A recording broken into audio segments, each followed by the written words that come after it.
Good morning, warriors. Welcome to the U Movement. I am B, and I wanted to hop on today to talk a little bit more about control on this journey that we find ourselves on. The other day, I did a video on letting go of control, which seems to be the energetic theme at the present moment. And I wanted to expand on that because what is coming up to me energetically is the concept of letting go of control over time and learning to be in flow with divine time.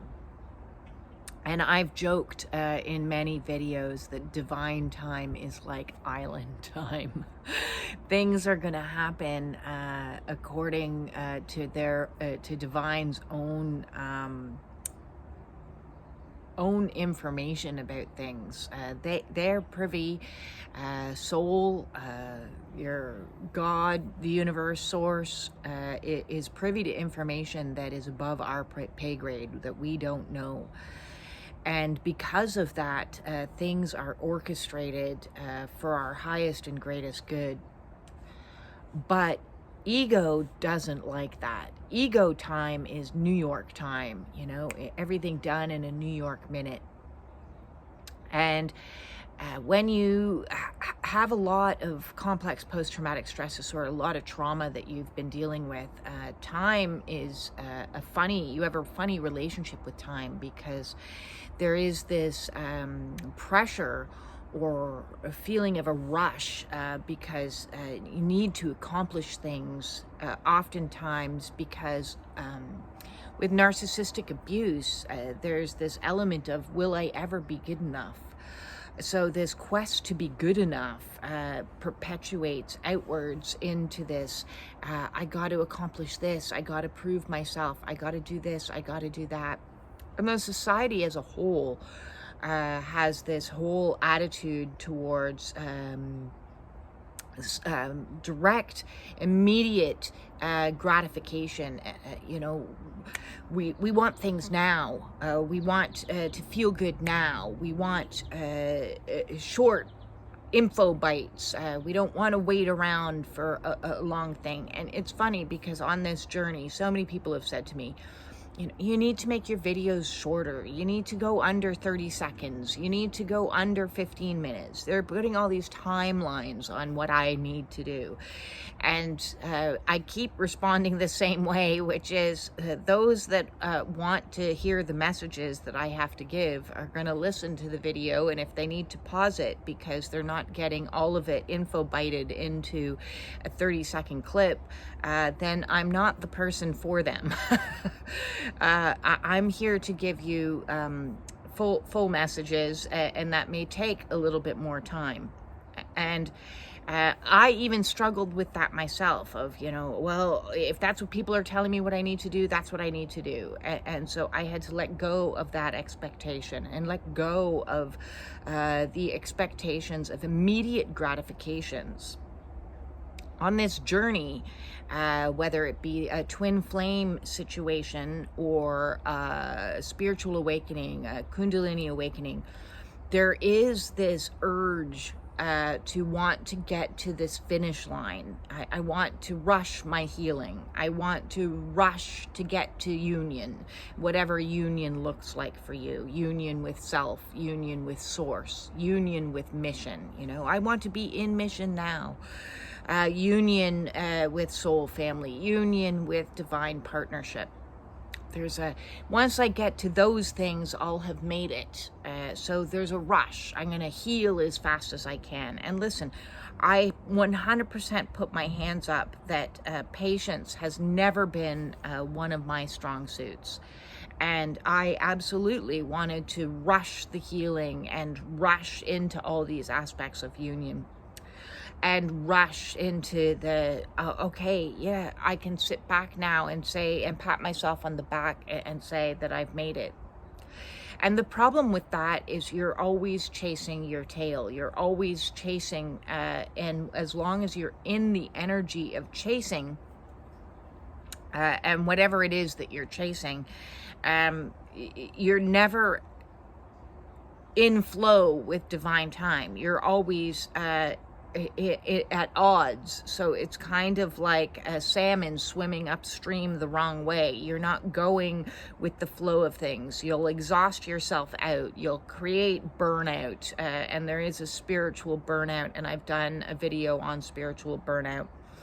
You'll create disharmony in your entire being because your mind is putting pressures and deadlines on things, and your body may not be able to keep up, or your emotions are struggling to stay in a state of calm because there's constant fluctuations, and it has been like that for me, you know. I wanted to be over my relationship that caused me so much pain. I didn't want to go through the grieving process. I didn't want to go through all these fears and anxieties. I wanted to be through, out the other end. And what I am learning now is that despite what you want, and despite what you may have a willpower to do, and, you know, willpower can work for you and it can work against you. It can work for you in that it motivates you for change. It gives you perseverance. It gives you dedication to the tasks at hand. But it can work against you if you are not allowing for the natural flow of time to take place. It takes time to grieve. There is no way to speed up grief. It takes time to reprogram the mind and reparent the inner child and do the shadow work that is required to help us ascend up out of the shadows and into the light, this beautiful sunlight that's coming in. It takes time. If you did all of your shadow work in one weekend, your head would explode. You know, it would be people all over the planet just spontaneously combusting, because that's just way too much of a frequency hike too quickly. So instead, the process of a spiritual awakening comes in waves. And those waves bring us down into the depths and bring us back up into the light with new levels of awareness and new conscious understanding about, you know, some people call it downloads or aha moments. So we need to go down and then aha, and then down, you know, so it's a process. And whatever that finish line looks like for you, we have to learn to let go of. And that's been very challenging for me, because I've been so motivated to get to where I wanted to get to a place of being healed. To get to a place of I'm over it already, to get to a place of I'm in union with mission. All of these. And you could also look at this awakening path as there's many mountains that need to be climbed, and you can only climb them one at a time, one step at a time. And AA is great for reminding people of that as they're trying to let go of old ways of being, you know, whether it be alcohol or cognitive distortions. It takes a certain amount of time. So I just wanted to hop on today to remind everybody that you cannot. It is just impossible. So let go of the task if you can.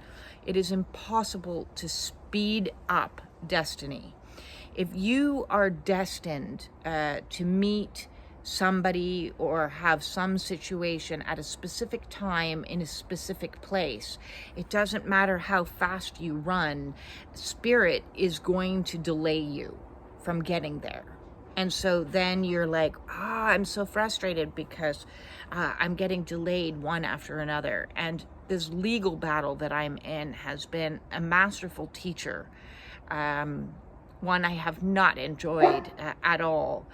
But it has been a masterful teacher, because it has taught me that so many things are outside of my control. I just I've had to hand it over to my lawyer and have trust and faith in my lawyer that he's going to take care of situation for me.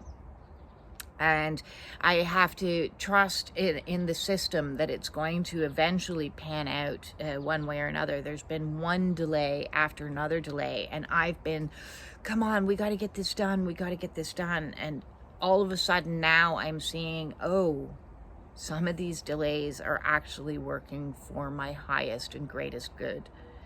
And it was that reminder that, if you're in a traffic jam and you're frustrated and you've got some road rage and you've got somewhere to be and you've been delayed in this traffic, that could be for your highest and greatest good, because what you don't see is that train that's going across the tracks in 5 minutes in front of you that could have hit you and killed you, so spirit sometimes is slowing us down and delaying us and causing all kinds of things to break down, and our ego gets frustrated with these delays, but these delays are something we should actually be grateful for. So in the present moment in time, I'm feeling a tremendous amount of gratitude for this insane 3D situation that I've found myself in, that's been a teacher on managing frustration, a teacher on managing anxiety and fear, the fears that have come up through this process, because my home is involved in this and has been overwhelming. But the delays have been for my highest and greatest good, and not just mine, I can see now. So I'm getting into flow. It's taken me 3 years. Well, it's taken me my whole life to get better in flow with divine time, understanding that there's nothing I can do to speed up getting to the place that I want to get. Because what if you get to that place that you want to get and the person that you're supposed to meet isn't there yet? See?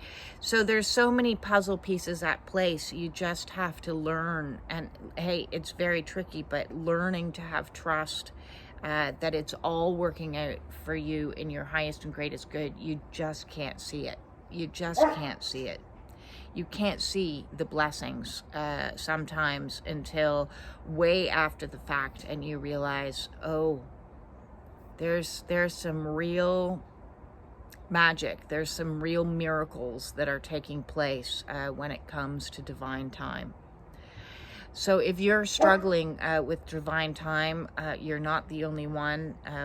Learning to let go of the race and trying to get to the finish line, and let go of control and attempting to micromanage the universe, are all challenges that we need to face on this awakening path, and accept that the right person, the right place, the right time will present itself. So just all you need to do is focus right here, right now, on today. That said, thank you very much for all the comments that I've been getting lately. I really appreciate that. I'm enjoying watching the slow growth of my channel. I was yet another thing I was in a race for.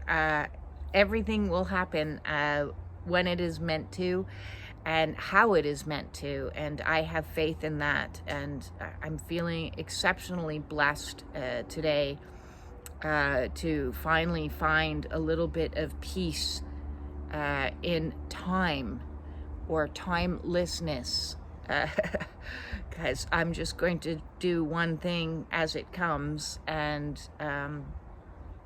this journey, man, this journey, it's going to push you and test you in more ways than you can imagine, to get you to let go of all of the things that aren't working for you, including your relationship with time.